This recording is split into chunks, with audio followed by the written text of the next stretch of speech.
Gene Siskel once said that the two things you can't argue are who's pretty and what's funny, because they're visceral reactions. You either laughed or you didn't. If you laughed, then no amount of arguing in the world is going to convince you that you didn't think the thing was funny. And if you didn't laugh and you're sitting there stone faced, I can argue till I'm blue in the face. I'm not going to be able to convince you that something's funny that you don't think is funny. So it's kind of like the definition of art. I know it when no, that was the definition of porn. I know it when I see it. Or obscenity. I know it when I see it. You know what comedy works or you don't. And in this case, if it's a question of did you laugh or did you not, I definitely laughed at Mike Barron and Matthew Weldon's Florida Man versus Hogzilla. Now, some of the laughter was situational because the story of Florida Man is just this unending series of very, very funny misadventures. Part of the laughter was the sad laughter of recognition,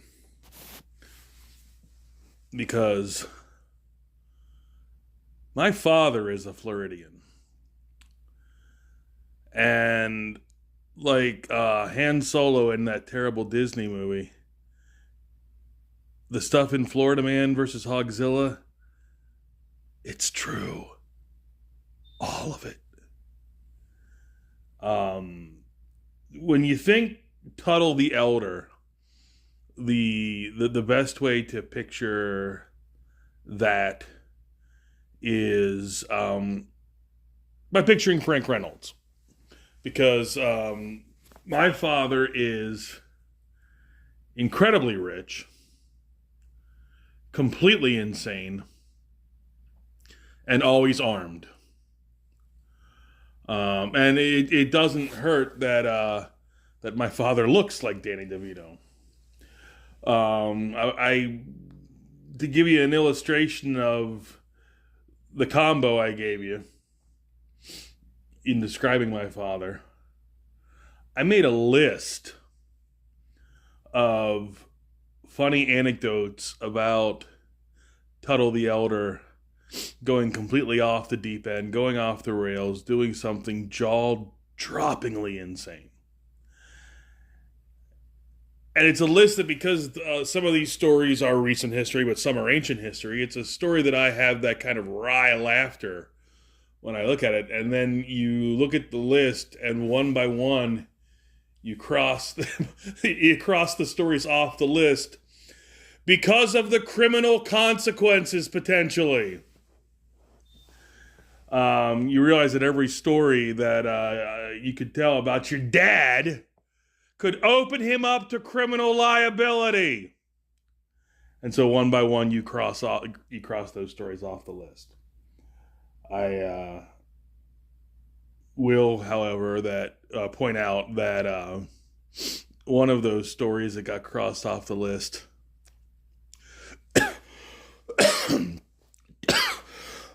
I'm choking on my own bile over here.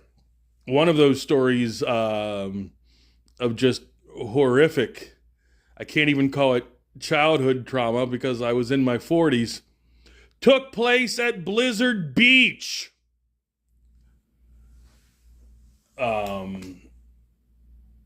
To paint you a picture of that, I won't tell you what happened at Blizzard Beach, but I will tell you why I was there. Shortly after we lost Mom, my father remarried.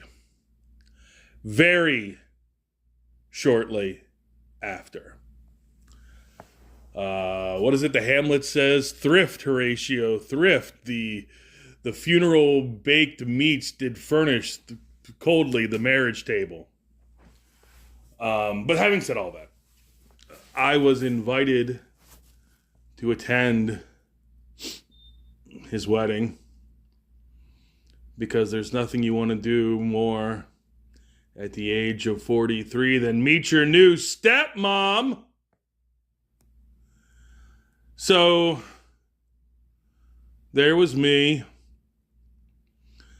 the future Tuttle X, and two of our children.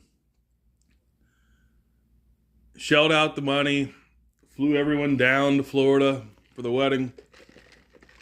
Only two of the children. The other two were old enough to want absolutely nothing to do with this horrendous nightmare. Shelled out the money for the plane tickets, hotel reservations. Got down there because it was very clear when I got the invitation that there was only one correct way to RSVP. And then on the day itself, I was informed that they couldn't wait and got married the week before. But while I was down there, did the family want to go to the Outback? So yes, I once flew to Florida to go to the Outback with my dad. That said, there was a lot of recognition of the stories in Florida Man versus Hawkzilla. I might have gone down a rabbit hole there. I read the first one in preparation for this one, so it builds on the theme of the first. Ne'er-do-well, but nothing actually venal, nothing vicious. He's just a guy always looking for a get-rich-quick scheme. He lives in, I want to say the Florida Everglades. He lives, it's essentially Florida's version of the Appalachians. And he just bounces around from one ill-conceived get-rich-quick scheme to another, and like any good comedy, the situation builds on itself and crescendos, and then it transitions very nicely into the second book. I don't typically laugh out loud at print. The print just doesn't have the immediacy of seeing something either live on stage or a movie. Usually the reaction I have to print is just sort of, acknowledging, okay, that's clever. That's fun. That's witty. That's pithy. But I don't laugh out loud much.